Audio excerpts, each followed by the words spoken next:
Assalamualaikum warahmatullahi wabarakatuh. Halo Pekoners, kembali lagi bareng aku Fani di podcast Pendidikan Ekonomi. The more you know, the more you grow.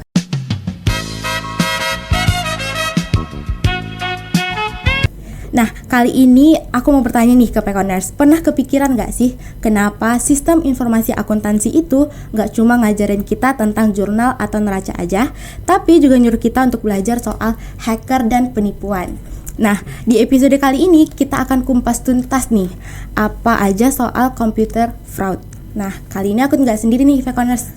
Aku akan membahas ini bersama narasumber kita, seorang dosen yang sudah pakem di bidangnya, yaitu di bidang akuntansi. Dan tanpa berlama-lama lagi, langsung saja kita sapa the one and only Pak Rino. Halo Pak Rino. Halo, selamat pagi semuanya. Iya, boleh dong Bapak, sebelum kita masuk ke pertanyaan pertama nih, Bapak sapa dulu Pekoners sekaligus perkenalan singkat nih tentang Bapak. Baik. Halo Pekoners, ya kenalkan nama saya Dr. Rino Dwi Putra SEMSI, alumni dari Universitas Negeri Padang.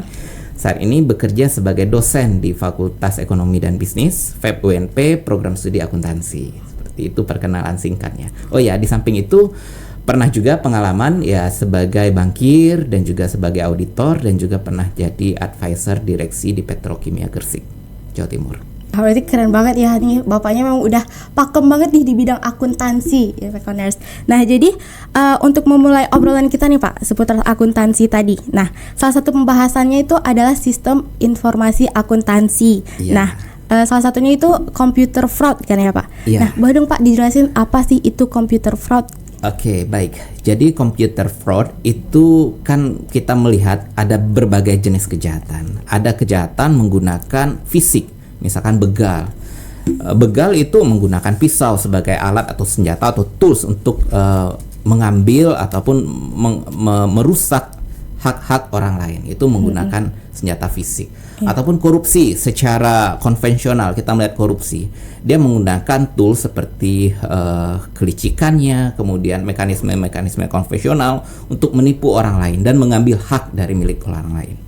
Nah, kalau computer fraud itu menjadikan komputer sebagai sarana untuk tools untuk melakukan pencurian aset, kemudian melakukan penipuan, bahkan juga merekayasa laporan keuangan dengan menggunakan teknologi komputer. Jadi lebih canggih lagi daripada kejahatan konvensional. Kalau kejahatan konvensional kita dibegal, kita dicopet, itu yang hilang uang yang ada di kantong kita. Atau motor yang sedang kita bawa dibegal, itu hilanglah motor kita. Tapi kalau computer fraud, yang hilang itu nggak hanya uang yang ada di rekening kita, potensi ke depan pun bisa hilang. Misalkan dijadikan sebagai database kita untuk akses pinjol. Jadi potensi ke depan itu bisa rugi dengan sangat luar biasa. Jadi computer fraud itu sangat luas. Pokoknya melibatkan komputer, kecerdasannya bisa dipelajari dan itu bisa dimanipulasi korbannya sedemikian rupa dan menimbulkan kerugian yang sangat luar biasa. Nah, jadi berarti computer fraud itu merupakan pencurian aset dan bisa dibilang manipulasi gitu ya, Pak. Iya. Nah, jadi berkaitan dengan hal ini nih, Pak. Jadi berarti computer fraud ini juga dapat diklasifikasikan nih kan, Pak, berdasarkan model pemrosesan data. Nah, kalau kayak gitu kedengarannya nih kan sangat-sangat teknis banget gitu, Pak. Oleh karena itu boleh dong Bapak kasih contoh gambaran realnya di gimana aslinya di kantor akuntannya gitu. Oke, baik. Jadi perusahaan secara umum ataupun kantor akuntan kita mengklasifikasikan ada 3 jenis ya untuk teknik computer fraud yang ada sekarang. Yang pertama itu input, proses, dan terakhir itu adalah output. Jadi dalam proses input, orang atau pelaku itu bisa melakukan pencurian. Misalkan dia menginputkan misalkan gajinya dilebih-lebihkan, gajinya harusnya 2 juta, dia lebihkan 20 juta. Dalam proses input itu sering dilakukan oleh karyawan ataupun dia sebenarnya nggak hadir tapi dia input dia hadir. Dia sebenarnya itu termasuk computer fraud. Misalkan mahasiswa sebenarnya nggak hadir tapi dia titip handphonenya ke orang lain untuk hadir. Itu computer fraud dalam proses input. Jadi itu yang paling sederhana dalam proses input kita melakukan pencurian. Sering seperti itu dilakukan. Tapi itu sangat basic sekali kejahatan yang melibatkan proses input. Yang kedua itu lebih canggih. Dia melakukan pencurian ataupun fraud itu pada proses. Artinya di proses itu dilakukan kejahatannya. Misalkan ada komputer milik perusahaan. Dia gunakan untuk trial judi online. Dia gunakan untuk mining kripto. Nah, dalam proses itu otomatis kan ada aset perusahaan yang digunakan dalam processing yang tidak sewajarnya.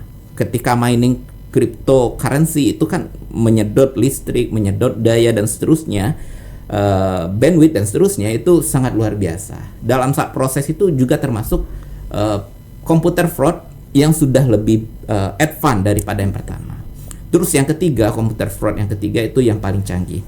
Itu dia memasukkan semacam software ataupun teknologi tertentu ke dalam komputer, kemudian dia bisa merekayasa transaksi keuangan yang ada di komputer tersebut. Misalkan kalau di perbankan itu sering ada software yang sengaja dimasukkan ke dalam sistem yang sudah ada, misalkan core banking di perbankan itu, sehingga pelakunya itu bisa melakukan pengalihan. Misalkan transaksi ada 10 juta, dia ambil, dia kutip dengan nominal kecil Rp1.000, tapi ketika transaksi itu banyak, Rp1.000 itu yang dia kumpulkan di output itu, nah itu bisa terkumpul sehari itu bisa jutaan, bahkan ratusan juta. Itu termasuk computer fraud yang levelnya advance. Dia menggunakan software kecil yang diinjek ke dalam sistem yang sudah ready, seperti itu. Oke, Bapak sendiri juga udah pernah mengaudit juga kan ya Pak? Ya. Nah, udah pernah menemukan hal itu belum Pak? Oke, kalau Bapak melakukan audit, memang audit secara konvensional ya. Ketika di kantor akuntan publik, kita melakukan audit secara konvensional. Namun pengalaman pernah melakukan software development, kemudian ada proses penetrasi tes namanya. Penetrasi tes itu kita melakukan uji coba terhadap software yang sudah kita develop. Kemudian kita lakukan trigger semacam penetrasi ke sistem itu. Nah, di situ kita melihat celah atau hole dari sistem itu, karena setiap sistem itu nggak ada yang sempurna. Setiap sistem itu pasti punya gitu ya, Pak, punya kelemahannya. Itu yang kita trigger. Dan biasanya ya kita coba dengan berbagai macam cara, mulai dari DDoS namanya, kemudian kita tingkatkan yang lain sampai kita tahu hole atau celahnya seperti apa, dan kita bisa memberitahu. Kalau kita sendiri yang melakukan penetrasi tes, kita bisa kasih tahu software developernya untuk memperbaiki itu. Iya. Nah, itu pernah terlibat juga, baik audit konvensional maupun audit terhadap sistem, tapi dalam scope yang terbatas, produk misalkan pendanaan di perbankan, tabungan, giro, dan deposito, itu pernah. Berarti lebih ke antisipasinya gitu ya Pak, Bapak pernah terlibat di sana. Betul. Oke, tadi kan berarti klasifikasinya itu bisa dibilang ada tingkatan-tingkatannya gitu ya Pak, dari input, proses, sama output. Nah, jadi akhir-akhir ini juga gini deh Pak, Fani sempat dengar kalau misalnya computer fraud itu semakin marak gitu Pak. Nah, menurut Bapak kenapa sih computer fraud itu semakin marak, dan masa sih Pak sistem keamanan sekarang itu masih gampang banget untuk ditembus, padahal kan bisa dibilang nih Pak, teknologi kita sudah semakin canggih gitu. Iya. Jadi sekarang ini kan gini, teknologi itu canggih, Bapak mengambil kalimat terakhir. Bahkan sudah ada teknologi artificial intelligence yang belakangan ini, generative AI. Nah, ketika generatif AI, teknologi itu kan berevolusi namanya. Dia melakukan evolusi, perkembangan dari awal, sejak revolusi industri pertama menggunakan mesin uap, sampai yang terakhir sekarang, generatif AI. Itu bertahap dilakukan evolusi. Namun kejahatan itu dia revolusi, dia lebih cepat sekali. Tools yang ada di AI, itu bisa digunakan juga oleh pelaku kejahatan. Nah, ketika seperti ini, ketika di-launch sebuah sistem, di-launching sebuah perangkat menggunakan web based, ada security sistemnya, misalkan sudah punya security sistemnya, kemudian di launching. Misalkan kalau kita di UNP ini di launching lah oleh LDTI sebuah sistem, misalkan Smile UNP. Nah, itu bisa kita retas dengan cepat. Kita gunakan juga AI, nanya ke AI, itu bisa juga. Itu sangat cepat sekali. Ini sistem ini, kemudian base-nya ini kita tanya bagaimana cara meretasnya ke AI, itu bisa. Berarti bisa nanya ke AI hole-nya di mana ini gitu-gitu. Yes, exactly, betul sekali. Pelaku kejahatan itu dia menggunakan juga teknologi terbaru sekarang. Jadi ketika teknologi baru, pelaku kejahatan juga berevolusi seperti itu. Dan seperti ini, ketika ada sebuah sistem di launching atau digunakan oleh publik, itu selalu ada teknik untuk menjebolnya. Mulai dari yang paling basic, untuk menjadi hacker itu bisa dipelajari. Ada tutorialnya bahkan di YouTube. Mulai dari basic beginner for the hacker sampai yang advance itu bisa dipelajari dengan cepat seperti itu. Dan tidak memandang siapapun yang akan menjadi korbannya. Entah itu pemerintah, swasta, kampus, dan seterusnya. Kita secara pribadi juga bisa menjadi korban dari computer fraud itu. Jadi ya, kejahatan itu revolusi, sementara teknologi itu evolusi. Semakin teknologinya berevolusi, tapi orang yang jahat itu juga ikutan berevolusi gitu ya Pak. Betul Nah tadi Bapak juga sempat bilang kalau misalnya ini tuh bisa terjadi kepada diri kita sendiri. Itu tuh contohnya gimana Pak? Nah gini, yang baru sekarang ini, baru-baru saja itu nasabah BCA, Bank Sentral Asia. Kita tahu Bank Sentral Asia itu adalah bank yang, ya Bapak spill merek saja karena ini kasusnya baru, sedang hangat sekarang. Masih hangat ya Pak ya? Masih hangat. Baru 2 bulan belakangan ini ada nasabah yang buka sebuah link. Dia ketika bangun tidur, ini ceritanya, dia bangun tidur, dia buka di Google, dia cari link internet banking BCA, dan itu muncul di Google. Itu yang paling atas. Ketika di search internet banking BCA, itu muncul yang paling atas. Ternyata itu software ilegal yang di-create oleh pelaku kejahatan dan muncul di paling atas. Bisa kan dengan membayar sejumlah langganan tertentu itu akan muncul di atas. Diklik itu kemudian ditransaksikan di situ rekeningnya. Ya akhirnya bobol. Nah, itu yang belakangan ini, itu teknologi deepfake, bahkan dia bisa menirukan suara karyawan BCA untuk meminta PIN. Kan bank itu selalu yang paling terakhir untuk merilis sebuah transaksi itu ada PIN ataupun ada OTP namanya, OTP. Ketika OTP itu dikasih oleh pemilik rekening, maka transaksi itu akan sukses berjalan. Bank nggak akan bertanggung jawab lagi. Perbankan itu selalu punya tools untuk mengalihkan risiko transaksi kepada nasabahnya. Jadi ini cerita luas pengalaman Bapak ya. Setiap perbankan itu selalu ketika kita membuka aplikasi perbankan selalu ya, setiap transaksi dengan menggunakan PIN dan OTP ataupun menggunakan CVV kartu itu menjadi tanggung jawab nasabah. Ya, tanggung jawab pribadinya kan tanggung Pak. jawab pribadi nasabah. Karena kita punya PIN-nya, kita yang tahu sendiri, OTP-nya dikirim ke nomor kita sendiri gitu ya Pak. Oke, berarti kalau misalnya mereka tetap ketipu berarti karena lalai dan sistem keamanannya yang masih lemah gitu, bisa dibilang gitu ya. Dan ditransfer, setiap perbankan itu mentransfer risiko itu ke nasabahnya. Iya. Dan ya bank tidak akan bertanggung jawab lagi di situ. Nggak hanya aplikasi perbankan, apapun itu ketika kita download ya, kita sebutkanlah aplikasi orange, aplikasi hijau gitu. Ketika kita buka atau install aplikasi itu, kita gunakan, kemudian ada term and condition.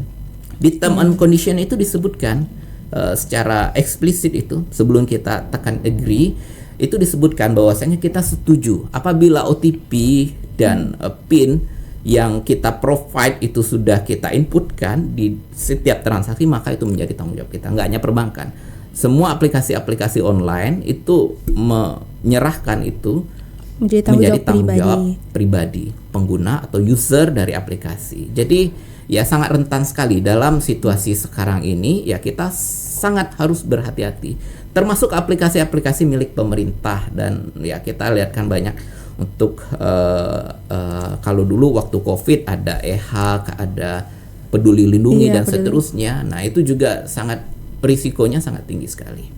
Kalau biar kita lebih aware gitu Pak, bisa nggak Bapak sebutkan nih jenis-jenis penipuan yang sering nyasar ke email atau ke HP kita sehari-hari kok? Soalnya ini kan juga berhubungan nih Pak sama data akuntansi pribadi kita, data keuangan pribadi kita gitu.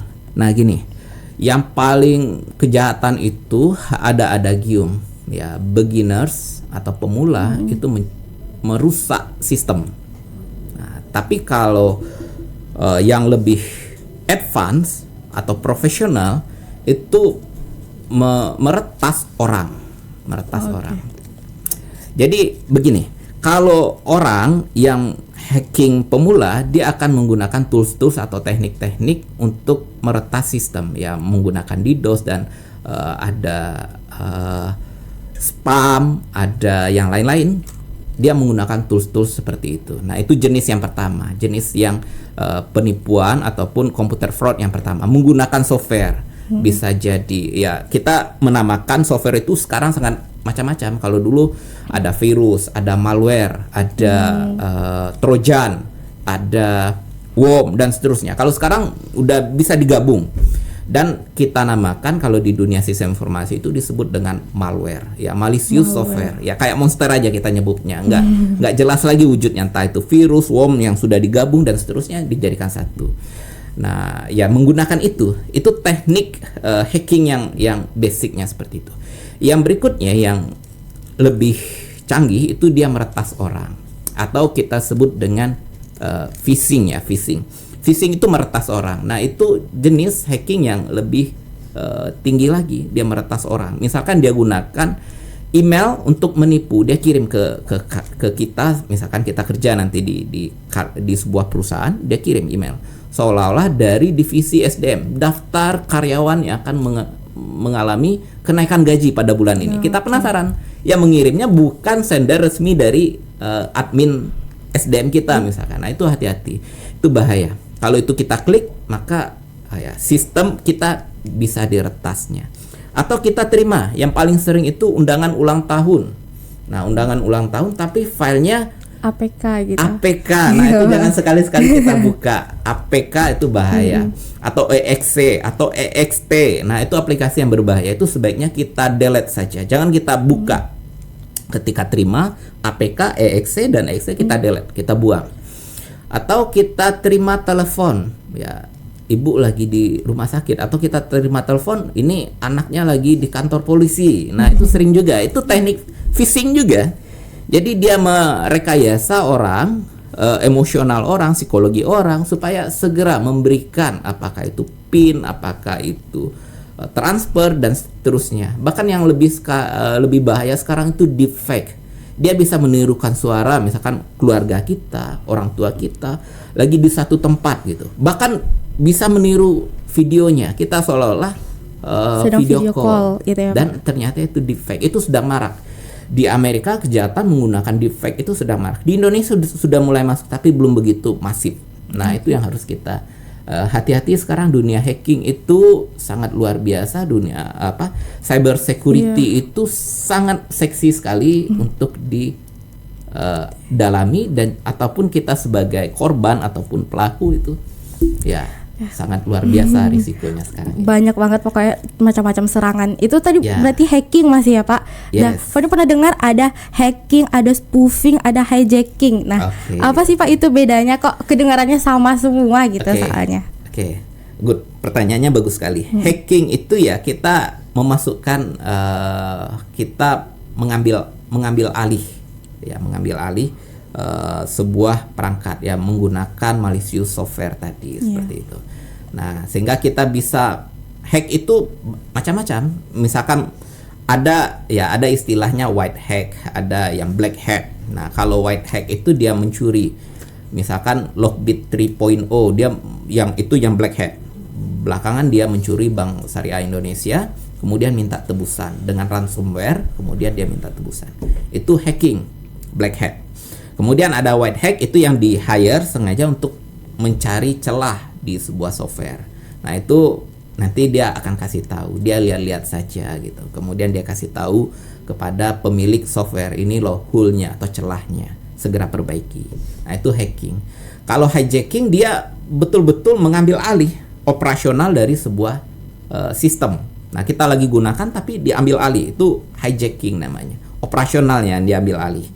Ya, kalau misalkan kita punya aplikasi tapi dioperasionalkan oleh orang lain.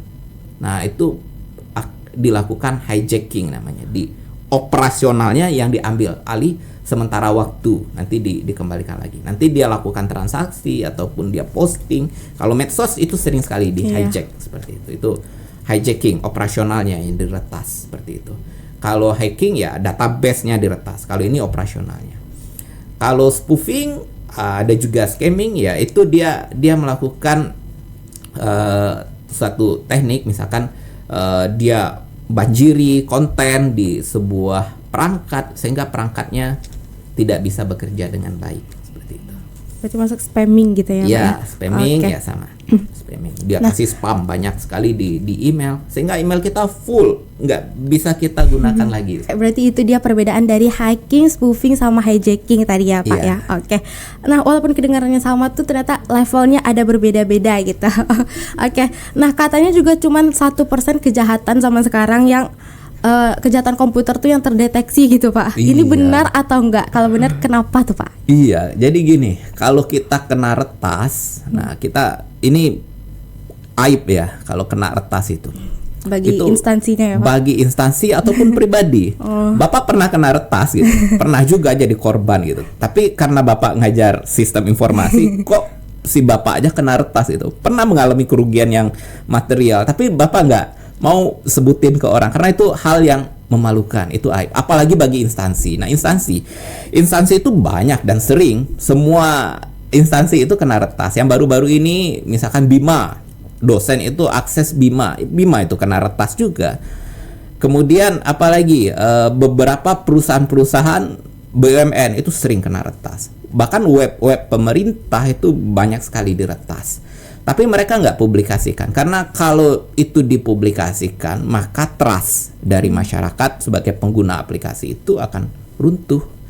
Jadi setiap case itu biasanya disolusikan secara internal, kemudian dikerjakan perbaikannya dan tidak dipublikasikan. Jadi yang muncul dalam case tadi kita itu ibaratnya fenomena gunung es. 1% itu ya itu yang puncak yang nggak mungkin ditahan-tahan lagi gitu. Yang setiap orang ya sudah mengetahui, seperti ya kita mention saja BSI, case BSI kena retas oleh Lockbit 3.0 tahun 2022, 2023 waktu itu. Nah itu ya karena semua masyarakat tidak bisa akses layanannya sehingga menterinya waktu itu Erick Thohir yang melakukan press release bahwasannya BSI kena hack seperti itu. Nah itu baru karena sudah muncul dan itu menimbulkan masalah yang luar biasa.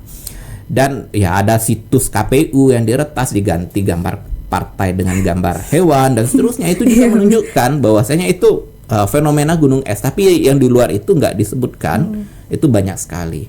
Dan ya di samping aib dan menjaga supaya orang tetap trust, ya kemudian karena pelaku kejahatan ini meminta tebusan, seringnya seperti itu. Nah, daripada dipublikasi, ketika kita membayar, misalkan let's say membayar tebusan itu, artinya kita bersekongkol dengan penjahat. Nah, itu juga membuat orang tidak mau untuk mempublikasikan bahwasannya dia kena retas seperti itu. Tapi banyak sekali kasusnya. Sebenarnya banyak, tapi yang kepublikasikan cuman 1% itu tadi ya, Betul. Pak. Kalau masih bisa diinternalkan, masih bisa ditutupi. Betul gitu ya, Pak, ya. sekali. Oke, last but not least nih, Pak. Kalau Ya. udah last berarti kita udah di penghujung acara gitu. Baik. Pertanyaan terakhir, tapi tenang aja Pekoners. Pertanyaan terakhir ini gak kalah menarik nih dari pertanyaan-pertanyaan sebelumnya. Ya. Nah, sebagai mahasiswa sistem informasi akuntansi yang nantinya menjadi auditor atau akuntan manajemen, apa nih Pak yang bisa kita lakukan untuk mencegah hal-hal tadi supaya tidak terjadi kepada kita? Oke, jadi kita harus ya dunia digital, dunia maya itu saat ini sudah terkonvergensi ya. Ketika kita ingin misalkan kuliah itu nyata di sini. Kita masuk dulu ke dunia digital. Kita bayar UKT itu via dunia digital. Kemudian kita ingin menikmati layanan jalan tol, misalkan Padang, Cincin. Sebelum kita masuk ke dunia nyatanya, kita masuk ke dunia mayanya dulu. Dunia mayanya itu tap kartu e-tol kita di pintu gerbangnya. Artinya kita masuk itu akses dunia maya. Nah, artinya dunia maya dan dunia nyata itu sangat terkonvergensi. Kalau dulu ada dua dunia kita hidup. Nah, sekarang itu sangat terkonvergensi. Sudah saling bergandengan gitu Pak, Ya, betul. Maka kalau bagi kita ya sebagai mahasiswa secara umum ya, nggak hanya di akuntansi, ya apapun treatment kita mengamankan aset kita di dunia nyata itu kita lakukan sama persis dengan dunia maya. Misalkan kita punya rumah kita kunci.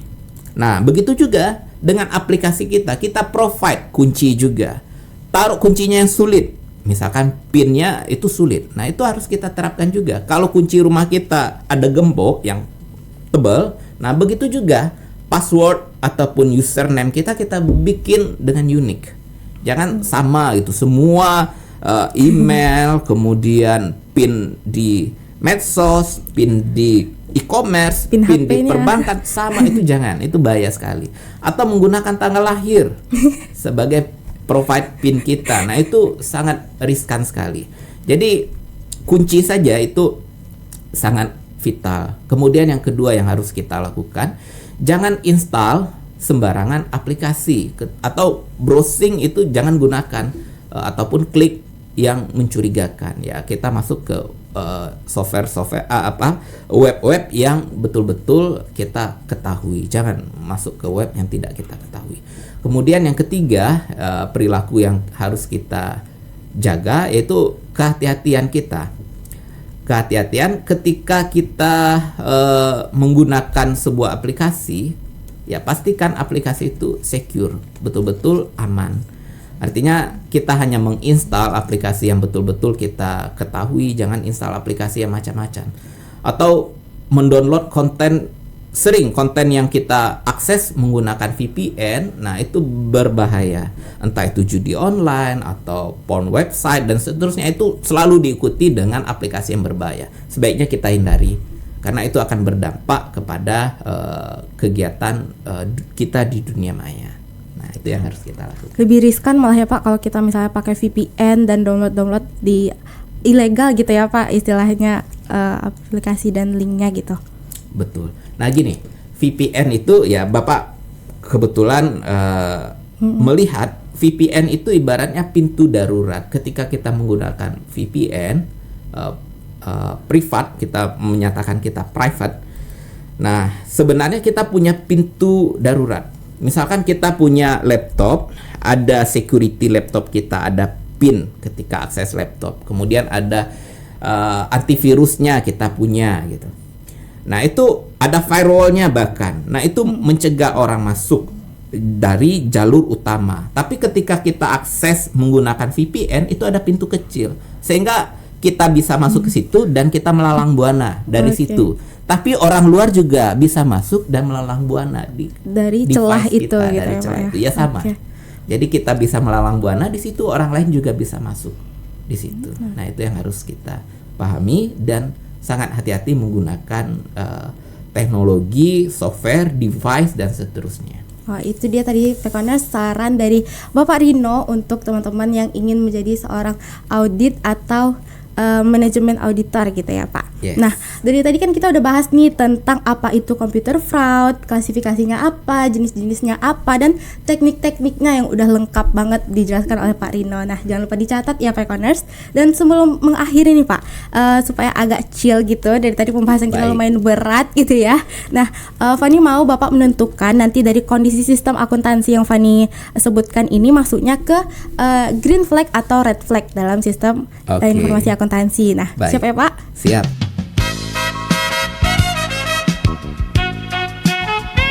Kondisi pertama nih Pak, laporan keuangan yang selalu sempurna. Red flag. Oke. Lalu yang kedua, pegawai yang jarang cuti gitu. Red flag juga. Kenapa tuh Pak? Karena kalau nggak cuti artinya dia ada yang dia sembunyikan di situ. Nggak boleh diganti oleh orang lain. Itu red flag, itu nggak mungkin. Setiap pegawai itu butuh refreshing. Dia harus menggunakan hak cutinya. Kalau dia sendiri nggak menggunakan, ya ada sesuatu yang di-hide di situ. Berarti ada kejanggalan gitu teman-teman. Yes, exactly. Oke. Yang ketiga nih Pak, satu orang memegang semua akses sistemnya. Red flag sekali. Apalagi dia yang memegang semua dan tahu kata sandi semuanya gitu Pak. Betul, ya itu sangat berbahaya. Jadi ada case juga di Singapura, itu ada perusahaan penyedia OTP, dia memiliki series OTP itu. Orang kalau mencuri banknya sulit, tapi yang diretas itu adalah pemegang series OTP itu. Dia punya semua OTP perbankan termasuk yang ada di Indonesia, di Singapura. Jadi dia retas orang itu gitu. Dia lihatkan foto anaknya lagi di mall.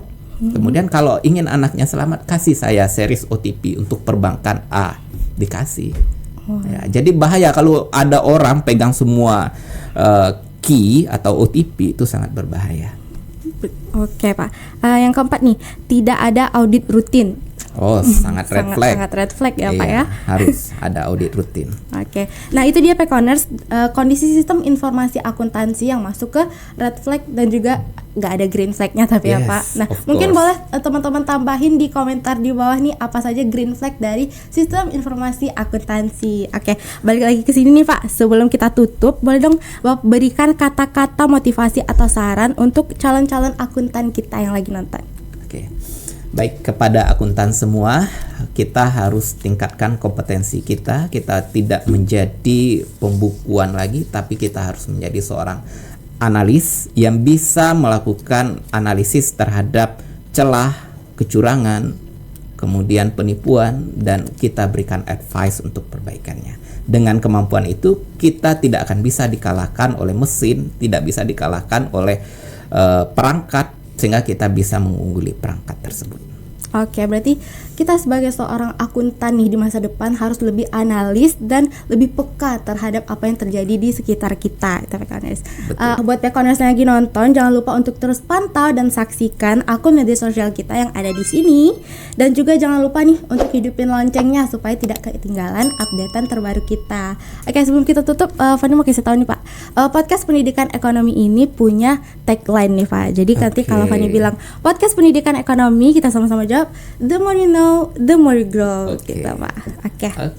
Oke, terima kasih Pekoners yang udah menonton sampai sini, dan jangan lupa terus saksikan podcast pendidikan ekonomi, the more you know, the more you grow. Aku Rifani Alvareta pamit, dan Bapak Rino Dwi Putra pamit. Wassalamualaikum warahmatullahi wabarakatuh. Bye-bye.